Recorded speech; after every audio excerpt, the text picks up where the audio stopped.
Khan Academy Financial Literacy Theater presents Insurance and You. Let's say you open a bakery. Oh, what a cute bakery. You open it, it's successful. Boy, do people love your sticky toffee cookies. And then it's struck by lightning and burns down. Oops. Now you're out of luck, and you don't have the money to rebuild the business because you invested everything in startup costs. But let's run that back again, this time with business insurance.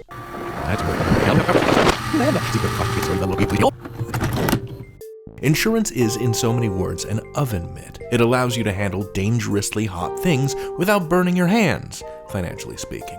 When you take out an insurance policy, you pay an amount of money called a premium each year. In exchange, you get a certain amount of protection against bad outcomes.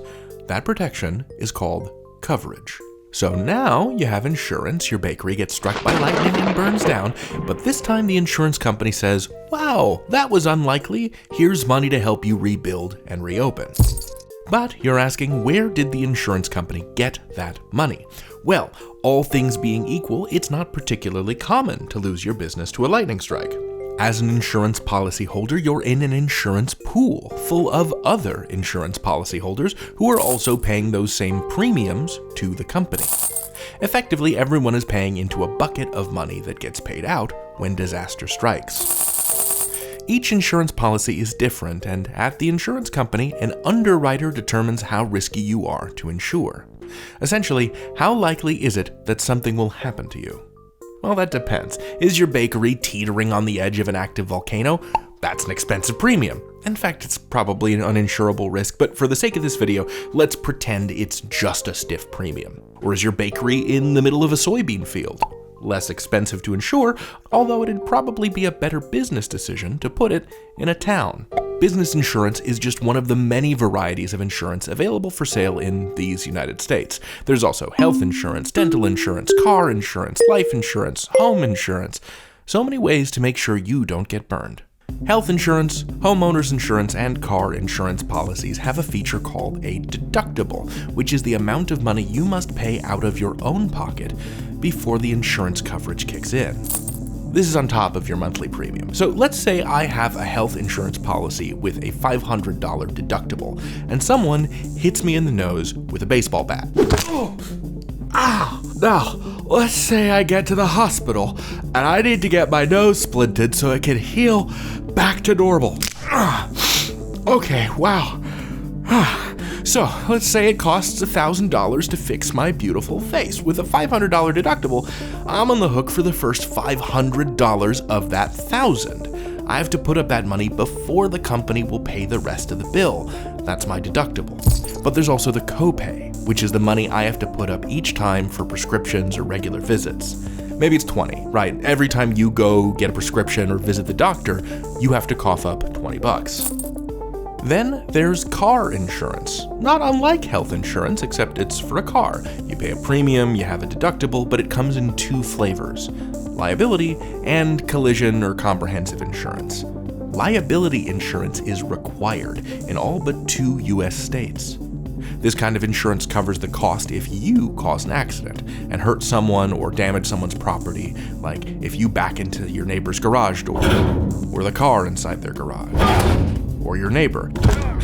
Basically, if it's your fault, it helps pay for the mess. But here's the catch. It only covers their stuff, not yours. So if you smash your own bumper into a wall or total your own car in a crash, liability insurance just shrugs and says, that sounds like a you problem.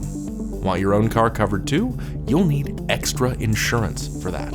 And since liability insurance won't help you if your car gets crunched, there are optional add-ons you can get, like collision and or comprehensive coverage.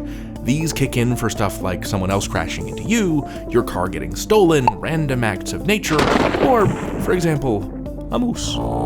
It covers incidents that you can walk away from. But what if you, can't walk away from it? That's right, I'm talking about life insurance, the scariest kind. It's for the most difficult situation, when you die. If you have life insurance, the person or people you've named as your beneficiaries, usually family members, get a payout of money. Why does that matter? Because when you're gone, your paycheck is gone, your health insurance is gone, but your loved ones still need to pay rent, buy groceries, go to the doctor. Life insurance can't replace you. You're irreplaceable. But it can help replace the income that you would have brought in if you were still alive. The cost depends on things like your age, your health, and how much coverage you want. Some policies cover you for a specific amount of time, like 25 years, and if you're still kicking when it expires, that's it. No payout. Maybe the insurance company sends you a thank you card for not costing them any money. Other kinds of life insurance are permanent and guarantee a payout no matter when you go. Here's a question we get a lot. Can you take out a policy on someone you don't like and hope that they die, or arrange things so that they pass away sooner than expected? No, and furthermore, don't. But also, no, you just can't do that. You have to have an insurable interest in order to buy a life insurance policy. You have to be family, or you have to be in business with them, or something that makes you depend on that person being alive. And whoever's life you're trying to insure has to sign off on it. Anyway, don't have someone murdered for the insurance money. It's great stuff for thriller movies, but it's no way to make a living. That's right, hot take.